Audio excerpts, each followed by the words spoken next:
From the Library of Congress in Washington, D.C.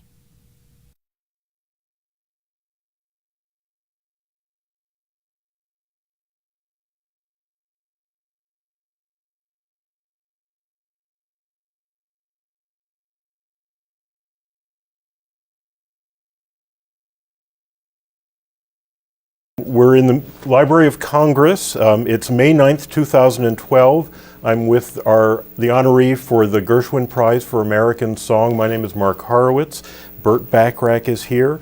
And our focus today is going to be on you as a composer, the process of composing. And my first question, given the Gershwin Prize, we know that some songwriters like Gershwin and Harold Arlen sort of kept little notebooks with them to jot down tunes as they came to them. Is that part of your process at all? Do you get ideas like that? And it's definitely my process, and it's if not on an airplane, if it's not like music paper, and it rarely is, then it's a cocktail napkin, half of a page of legal pad, you know, that I'll borrow from somebody, and I'll just draw a staff and put 4 lines. There are 4 lines, right? 5 lines. 5 lines. See, that's a very important thing for me to impart to aspiring musicians, songwriters, composers, that the ability to learn how to notate music, very important, very key. Are the ideas always melodic ideas? Do you sometimes write harmonic notes above them? I'll hear the harmonic. Are they always for the melody, or do you sometimes get an idea for an accompaniment or a vamp? Many of the songs that I've written, many of the things that I've written, you could say like a song like Walk On By. So what happened with Walk On By is that became formed. It's almost like the orchestration came with it, where the flugelhorns would come in, where the strings would come in, what the drum pattern might be. That keyboard figure in Walk On By, that was, and as I heard that, played it, and said, well, I'm going to write the orchestration, and I'm going to write it for 2 pianos. And we'll get 2 grand pianos in the studio with the orchestra, and we'll have the 2 keyboard players. I don't think I played on that date, just conducted or was in the booth. And I'll have them both play the identical part. Just for the thickness of the texture, or just the for, volume? Yeah, just for, because it will not be an exact, like, overdub. It'll be like, there'll be 2 different textures. The keyboard texture will be different from the other keyboard texture. And I think that it's a good idea, you know. I mean, well, so many of your chords are so rich and thick and surprising. Yeah. And there's 2 kinds of harmony, the vertical harmony and the horizontal harmony.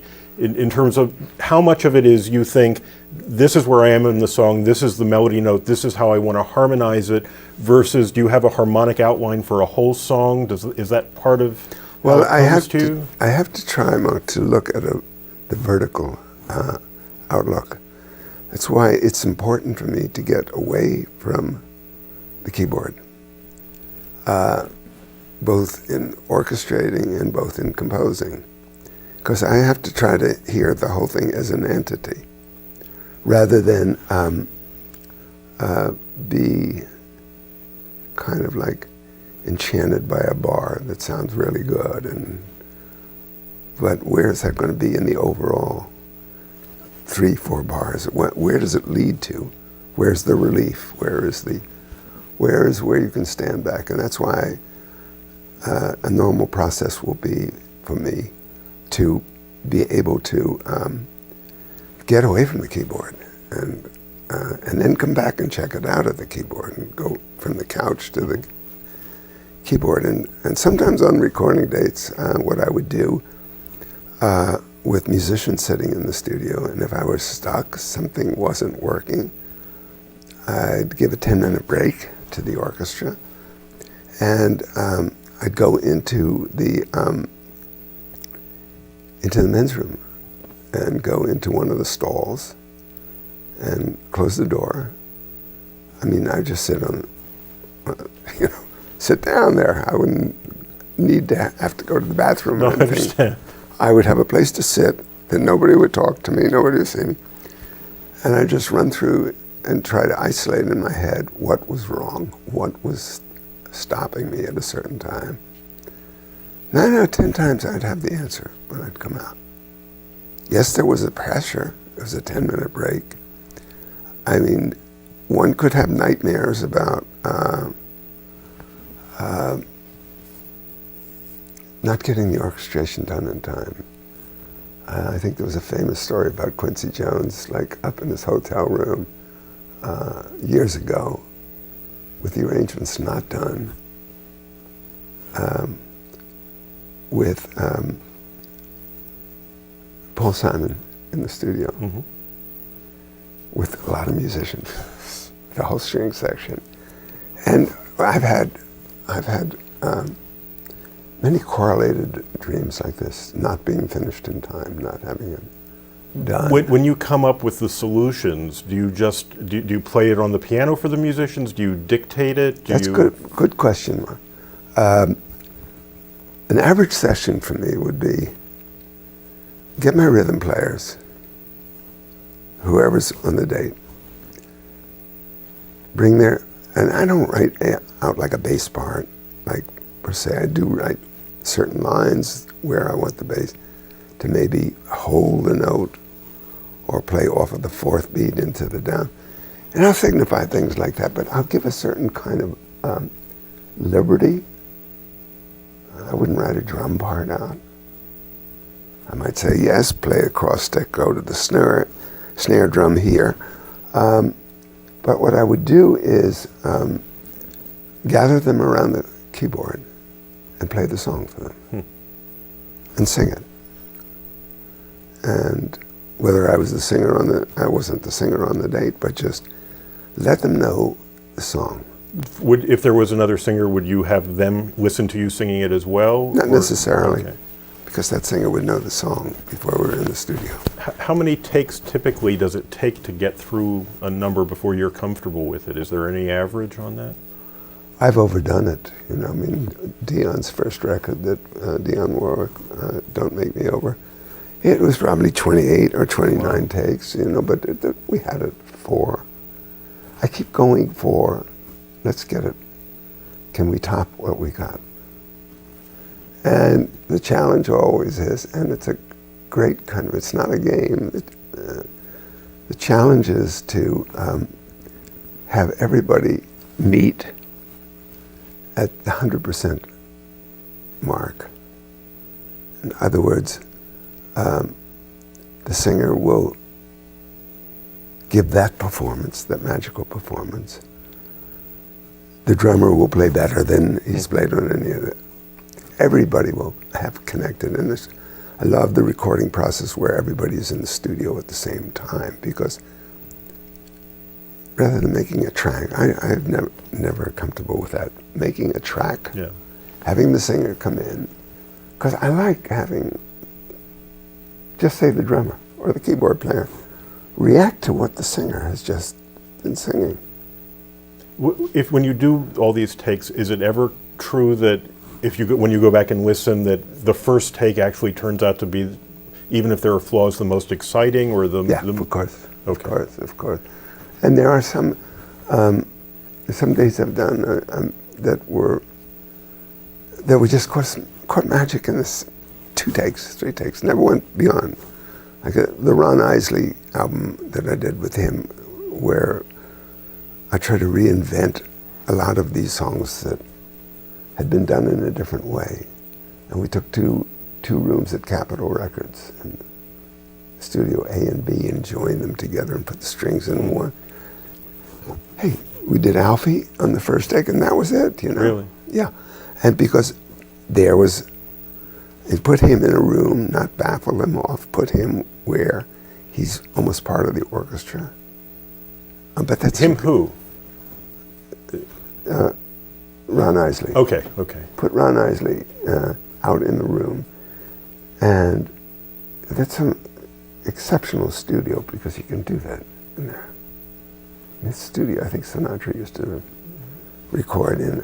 Did you have a mentor for the studio work, for how to work with musicians and produce and all of that, or is it something you just learned I think by you doing learn it? that. I think you learn that.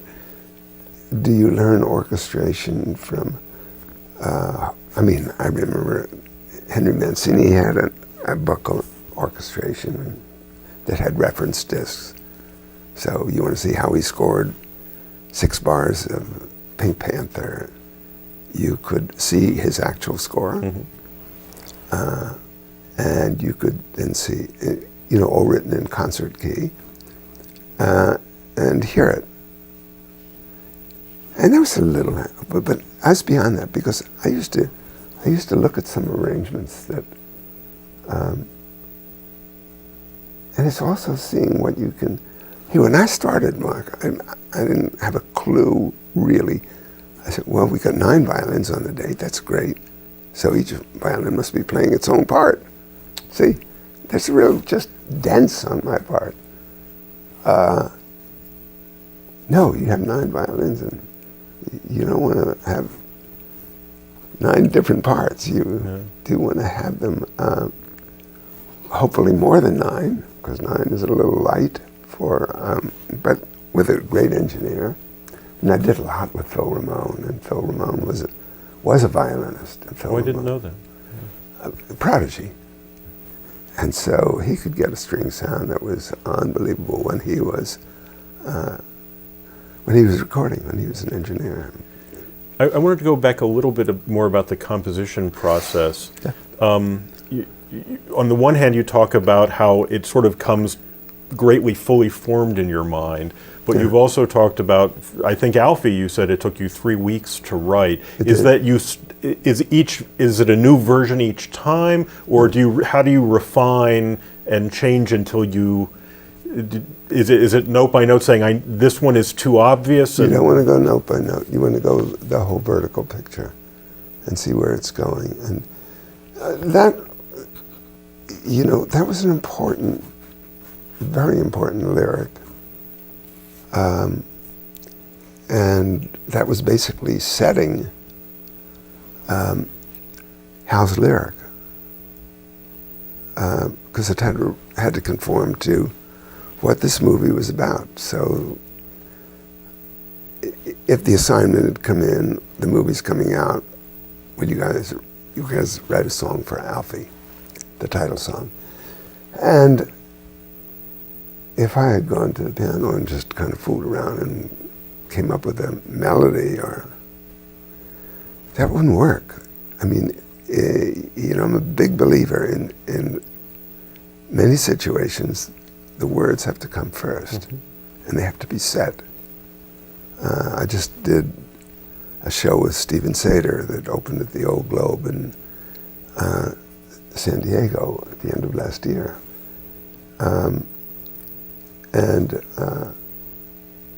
He's a wonderful lyricist, and he writes very musically. He writes, where things fall. It's never like the second verse. You have to ask for, well, you see, you got too many syllables. I'm like, no, he was right on verse after verse without knowing any melody. He just knew. And, but there again, it's a different way to write. It would take me to a different place, setting. With Alfie, I knew how important that song could be. I knew how powerful that movie was. I was not thrilled with their choice of artist. Didn't have control of that. And they chose Cher to sing it with Sonny producing her, Sonny Bono, at Gold Star Records. And were you at the recording session at all, or? I came in late I was married to Angie Dickinson at the time, and we came in from a Dodger game. And I wasn't sure what I was hearing when I walked in. It sounded like a Phil Spector record, because Sonny kind of functioned that way, and that was the studio that Phil Spector always used. I moved with the wall of sound, you know. Yeah. 3 guitar players, a couple of percussion players. It had no resemblance to what Alfie was about. And I, of course, covered it immediately with Dionne. Yeah. Yeah. You mentioned, I know, talking with Hal, that you've worked all different ways, sometimes the lyric first, sometimes the melody first, and sometimes more of a collaboration. Right. When you do get a melody first and you're setting it, I've seen some composers, you can see they'll have the lyric in front of them, and they sort of mark out where they think the measure bars should be or the accents should be, so even before they look at a tune, they're sort of getting a rhythm. Is that part of your process at all? Yeah, but I don't mark it up. It's in my head. It's just in your head. It's in my head. You know, Promises was another situation where the lyrics really had to come basically first, because they had to come off of a Neil Simon script. So they had to be as seamless as possible. So better to work with a lyric.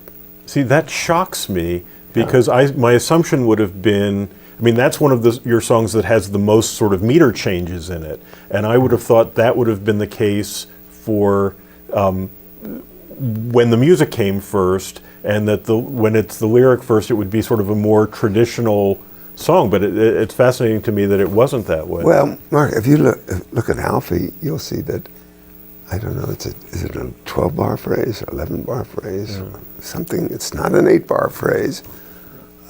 See, starting in the music business, I went through periods where I wrote songs with Hal or Bob Hilliard or a couple of other writers, and we gave them to record companies and A&R arrangers, and so would record a song. You know, I remember one instance of having a song that I thought was maybe a really good song. It was at a 3-bar phrase, and I was told that if you make it a 4-bar phrase, I'll give you Joe Stafford to record it, or I'll give you, it was Joe Williams, you know, a great singer with the Basie band. Well, God, maybe they're right. Maybe I'm wrong. Maybe they don't hear it as a 3-bar phrase, but it was supposed to be a 3-bar phrase. It wasn't supposed. And the minute it became a 4-bar phrase, it got ruined, you know. And there's the example of, I got very excited. Sinatra was doing, I heard he was doing Wives and Lovers with the Basie band, and Quincy Jones was doing. And then I heard the record, you know. It was in 4. It's an out and out waltz, Wives and Lovers. It is in 3/4. It's not in 4. Quincy, what happened? Why is it like in 4? And he said, Basie band can't play in 3. Maybe that's so. Maybe it's not. The variation in the structure, the length of measures, and the timing of them, was part of that because of your training with Martineau and Cowell and Mio? Because you sort of came from that classical background, that you felt freer, you think, than other songwriters? It certainly helped. I mean, it certainly helped to be aware of the extreme extent of some of the music that I was exposed to, whether it was John Cage or Lou Harrison, listening to their concerts. So you do feel influenced by other composers that way? Well, certainly there's a stockpile of musical knowledge that you get.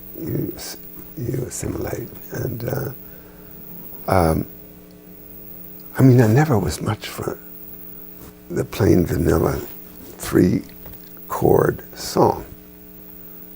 You know, I was too sophisticated. I mean that in a different way, too sophisticated musically, maybe.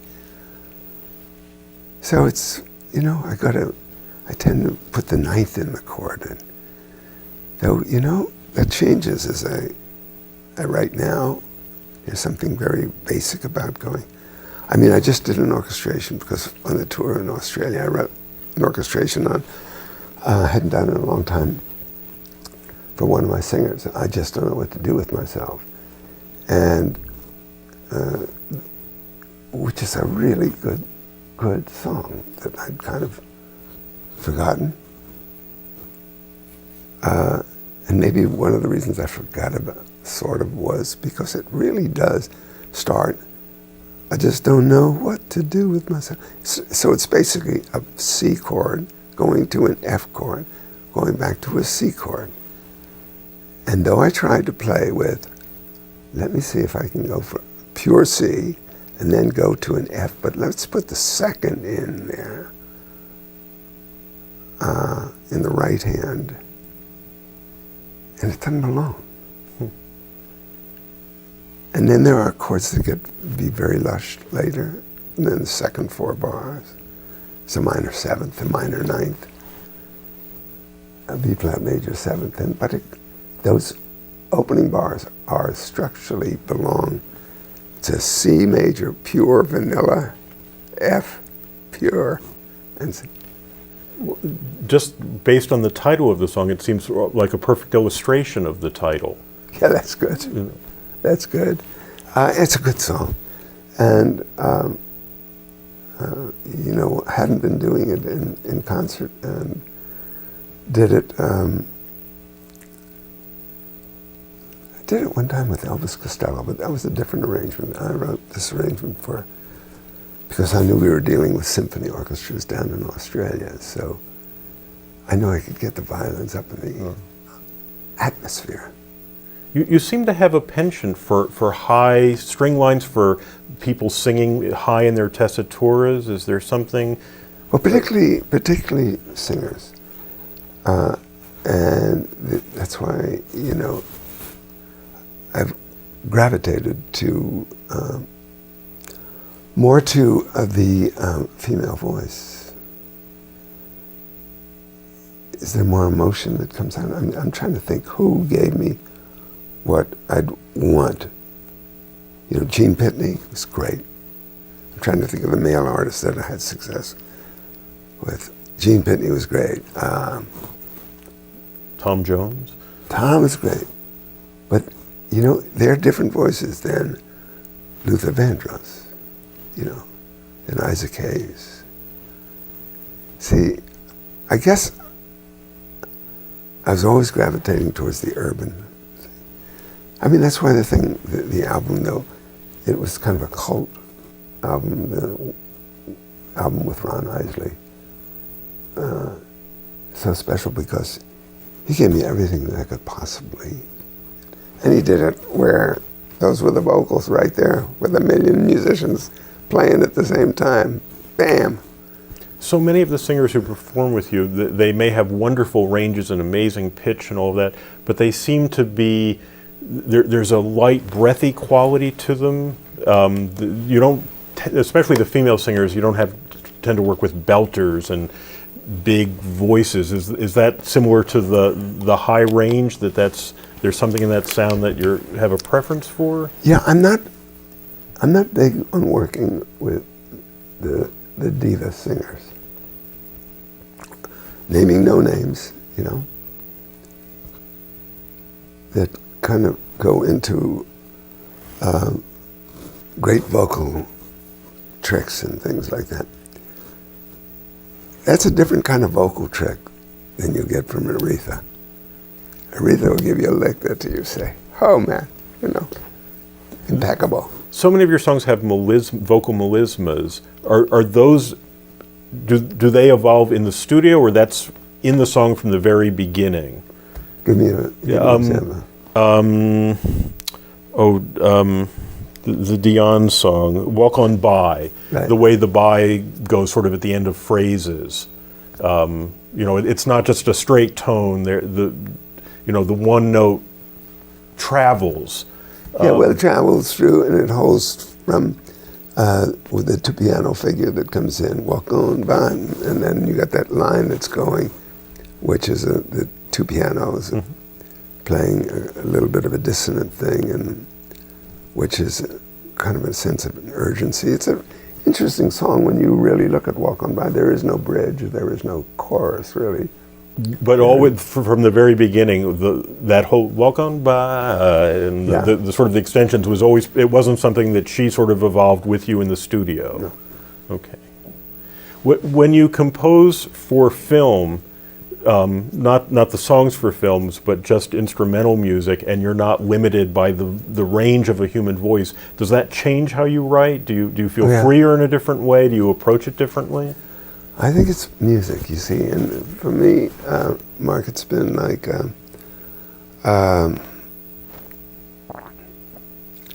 first film I scored was What's New Pussycat, and it was a terrifying experience because I didn't have much time, got the picture late, had never seen a rough cut in my life. Angie was very, very helpful. Yeah, how was she helpful? Because she'd seen rough cuts. Okay. And she could change reels. This was before we had DVDs, And she could change Not reels. in terms of giving you musical ideas or something? No. Okay. No, but would help me through it.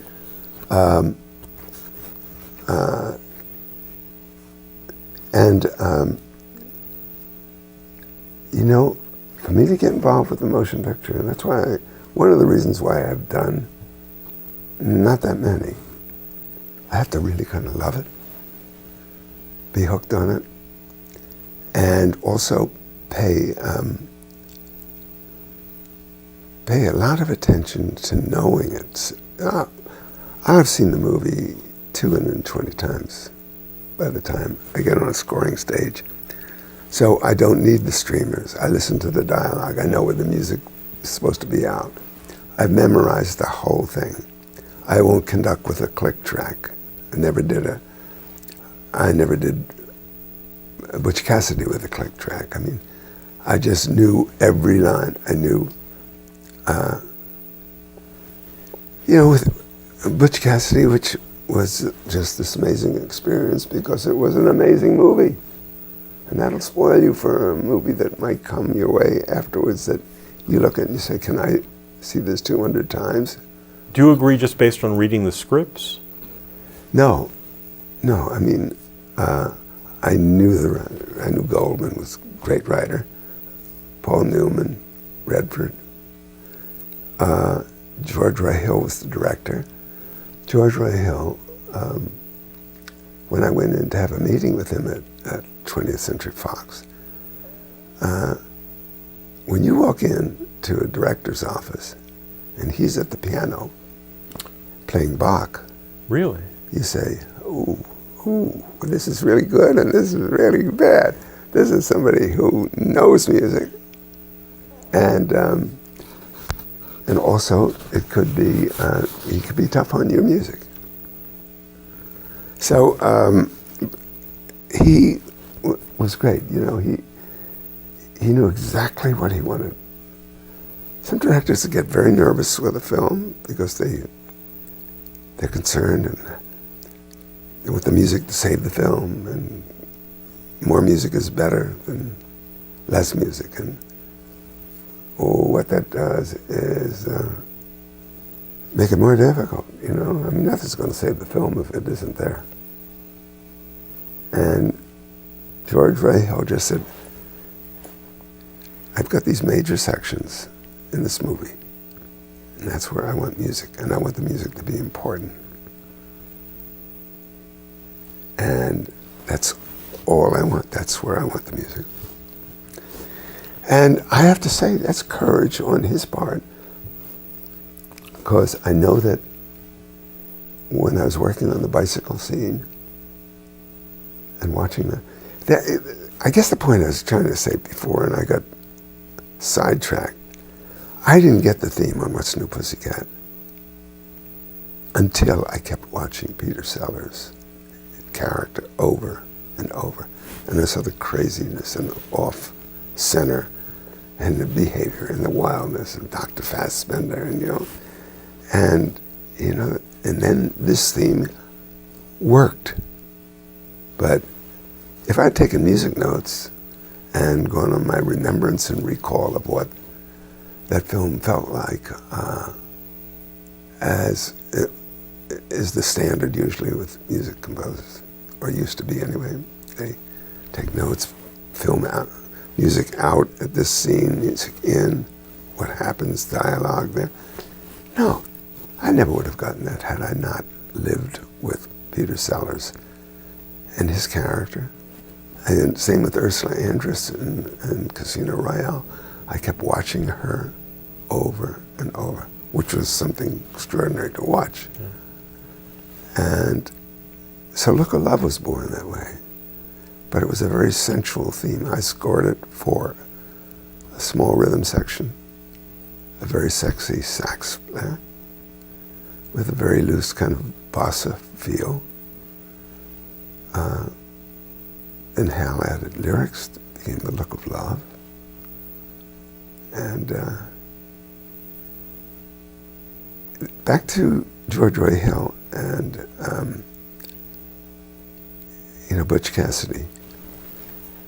That was a big risk.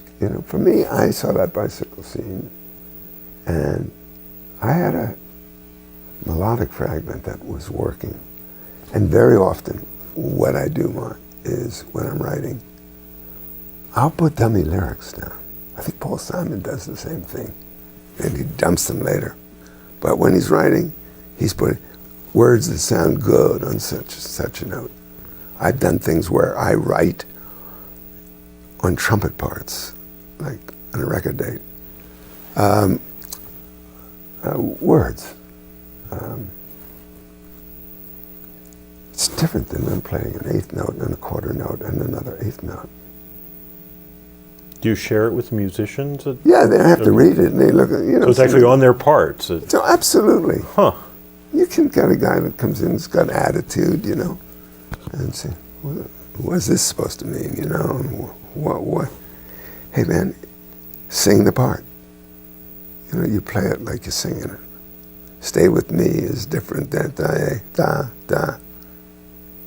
You'll play it differently. There are no accents, there are no marks, there are no lines, there's nothing can replace an actual sing the part on your trumpet. I know the lyric means nothing. It's not part of the lyric. It's just part of your part. So I kept hearing the title, Raindrops Keep Falling on My Head. Which was different than what he'd asked for originally. No, he said, write something. Here's the bicycle sequence.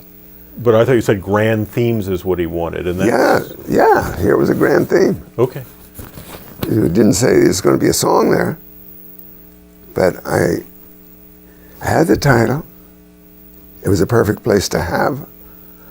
What a line that we crossed, actually, and Hal filled out the rest of and made a story out of it.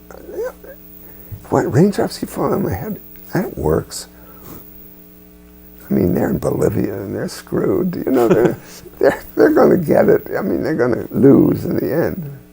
But at the moment, it's kind of carefree thing. And he took that chance. Here's something that took place in Bolivia, and it's turned of the century, and it's a sort of like a cowboy picture, and we're writing something that works it certainly works for the time and place that this movie was taking place. And yet you could play on top 40 radio. Yeah. And I know that he liked it. He said, let's go with it. Who will we get? Ray Stevens, let's get Ray Stevens out. Because Ray Stevens would have been very appropriate for it. And we flew him out, 20th Century flew him out. Got him, he saw the movie and heard the song. He hated the movie and hated the song and got on a plane and left. Much to his regret. Who knows, I guess. When you did Promises, Promises, as far as I know, it was your first musical. Was that a different process? Did it surprise you? Did you have to use different muscles than you'd used before? Lyrics all first, practically. Why was it that you asked Sondheim who to get as an orchestrator for it? Or that's always been the legend? I'm not sure how I found Jonathan Tunick. Had Jonathan done, or was it the other way around? You were the first Broadway musical he did, and the story goes that you'd asked Sondheim to suggest somebody. I didn't know Stephen. Huh. So I may have asked him.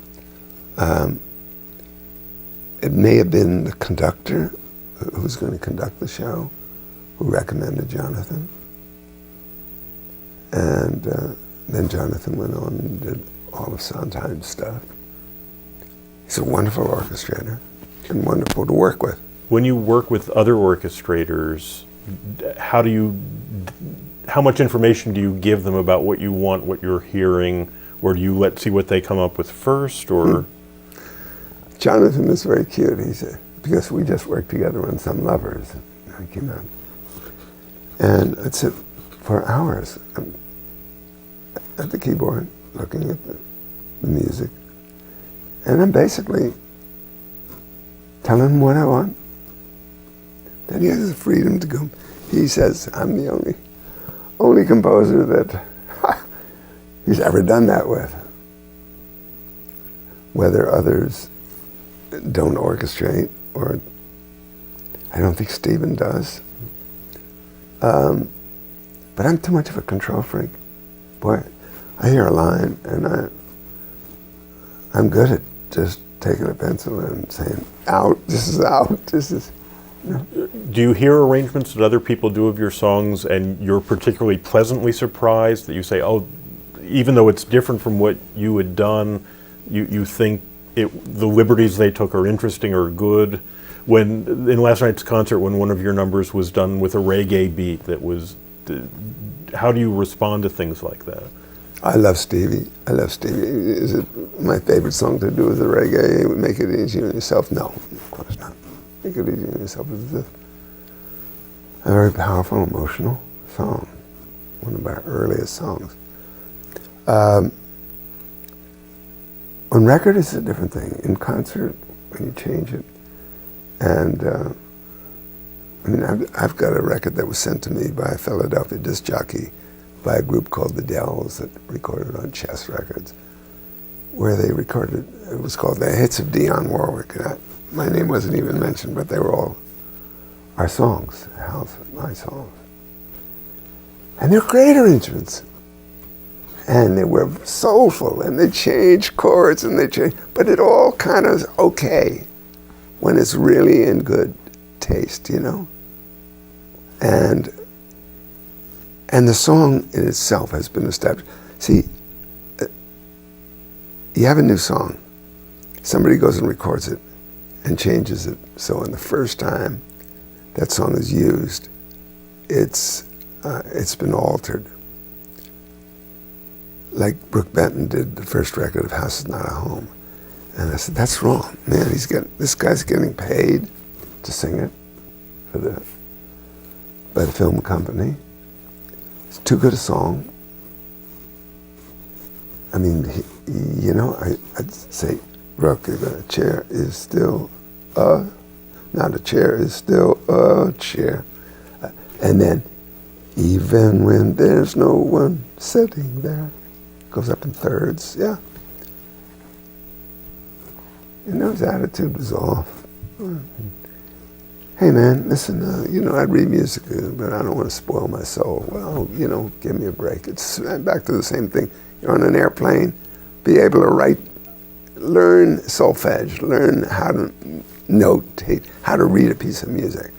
Do you see an evolution in your compositional process, or some composers seem to get simpler as they get older, that they don't need as much, they become sort of less is more, and others become more wildly experimental and are sort of pushing the envelope? Do you see anything like that in your own work, or? You know, I think it varies, it goes. I mean, I think the album I did with Elvis Costello, Painted from Memory, with those songs that we wrote together, they're very special and they're very different. And I could look at the score for Some Lovers that I've done with Stephen Sater, which we're talking about now. The next step would be a regional theater, possibly here in Washington. This is a long way to get to Broadway, or off Broadway even. But is it a different way of writing music?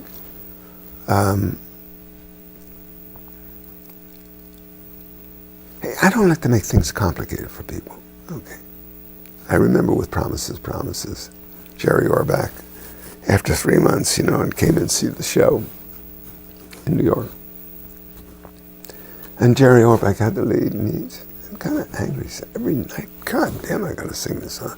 Promises, Promises, I'm through with hardly catch my breath, And I think, he's right. I don't like to make it difficult and hard for people.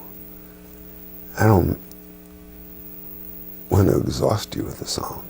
And be careful of that. I am very careful about that with dynamics and orchestration too, I don't want, I am my own judge, not that audience out there that may get to judge the work. It's got to pass by me. It's got to live by me.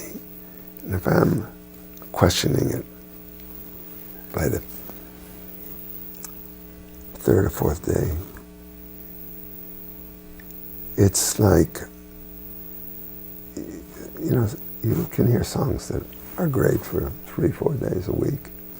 Ear candy. You don't want to hear them anymore. Promises, Promises belonged to have this kind of energy. The guy is angry. He is through. I mean, he's been shafted in that office. And because people have been promising him things, and he just said, Promises, Promises, I'm through with Promises, Promises now, And it was hard to do it night after night, with a change in tempo too, because, unless you're working with a click track or a preliminary click track to at least start at the tempo you think that is the right tempo, it may shift, which I like. I'm very much in favor of that. With Some Lovers that we just did, I like the idea that the conductor worked with the click track, because we knew what the tempo, after fooling with it, was the best tempo, and at least have it as a preliminary click. He's hearing it in his headset. Okay, the click is turned off when the music starts, but at least we've started in the tempo. Promises, Promises, Dionne recorded it, and I made the record with her. She floats through it with the greatest ease. Kind of fluent. I don't want to make it difficult on I didn't mean to suggest that. No, but I don't want to make it difficult on an audience. I don't. So, as far as changing my songs, I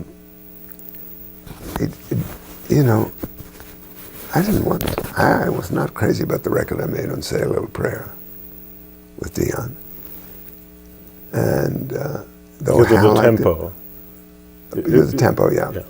Tempo, and Aretha's record is far better, sorry.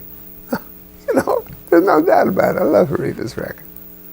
It seems like one of the extraordinary things about your work is, in every way, how it constantly shifts. The colors shift, the thickness of the texture shift, the the instrumentation, the dynamics. My sense is it sort of gives aliveness to the things and keeps a certain amount of surprise going. Is there a conscious thing about that? Is it something? Are you thinking about the audience's point of view then, No, or no, no? You don't think about the audience. You don't think about the audience. You're thinking about what's working for you. So you're the audience. Yeah, it's got to pass my room. It's got to have my blessing, and I got to be okay with it. I got to go through the nights where I can't sleep because I keep hearing the damn song in my head. It's good and bad. One is that you don't get much sleep, and the other is that it's like a jukebox in your head. And it's good when you're working like that. And what was your question? All the surprises, the colors, okay, the all right, dynamics and yes. tempo. And so it's like if you had a young singer and you brought a young singer to me and say, well, she could be really great. Could you write a song like Don't Make Me Over? Could you do that?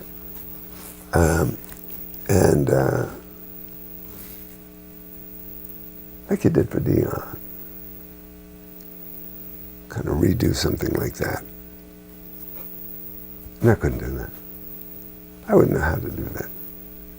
I mean, you move on. The minute you stay stationary, you get stagnant. And that's why, for me, I haven't done it here since I've been here in Washington. Even at home, if I'm not writing anything, let me get to the piano. Just do you sometimes play just for pleasure? Keep in touch with my music. Keep in touch. I think our time is.